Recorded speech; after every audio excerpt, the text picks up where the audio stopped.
Si Pokwang ay nagpadala ng nakakatakot na babala. Ang galit ng Diyos ay parating na. Bakit kaya?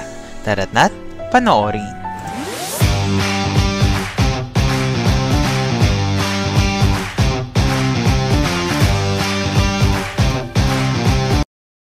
Kamakailan lang, si Pokwang, ang komedyante at bituin ng Kapuso, ay nag-post sa Instagram upang magbigay ng mahigpit na babala sa mga taong nangiiwan ng kanilang asawa at mga anak.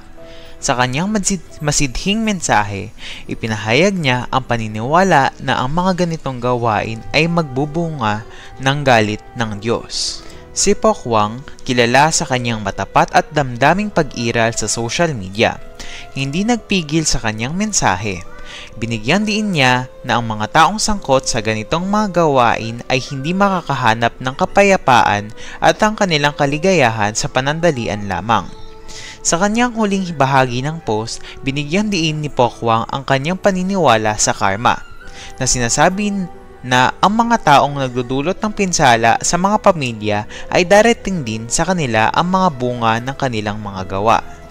Naririto ang screenshot ng post niya via Fashion Plus. Kung gusto niyong mabasa, pakipost na lang ng video na ito. Marietta Subong, o mas kilalang bilang Pokwang, ay isa sa mga pinakapaboritong komedyante sa industriya. Ang kanyang tapat at mapagmahal na pag-uugali ay laging kinagigiliwan ng mga Pilipino. Noon ay kasama siya sa ABS-CBN, ngunit lumipat siya sa GMA noong panahon ng pandemya. Ilan sa kanyang mga sikat na pelikula ay ang Call Center, A Mother Story at EDSA Woolworth. May dalawang anak siyang babae, sina May at Malia.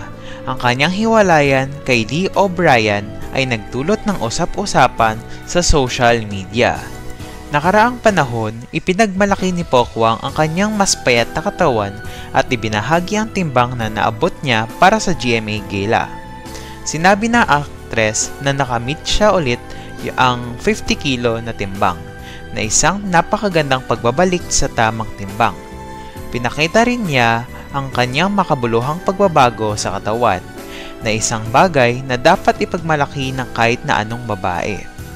Si Pokwang ay isa sa maaktibong artista na mahilig sa kalusugan, at ang pag-abot niya sa kanyang mithiin sa timbang ay tiyak na inspirasyon sa lahat. Sa kanyang nakaraang post, ibinahagi ni Pokwang na natanggap niya ng maaga ang isang Father's Day card mula sa kanyang anak. Agad niyang ipinamalas ang kanyang kasiyahan at pagkagulat sa social media. Nagbiro rin ang komedyante na marahil may magpo-post ng Happy Father's Day Dada mula sa dating account ni Malia. At dyan nagtatapos ang ating chika for today. Huwag kalilimutang pindutin ang subscribe, like at share button para marami pang ma-upload kagaya ng ganitong content. Yun lamang, paalam!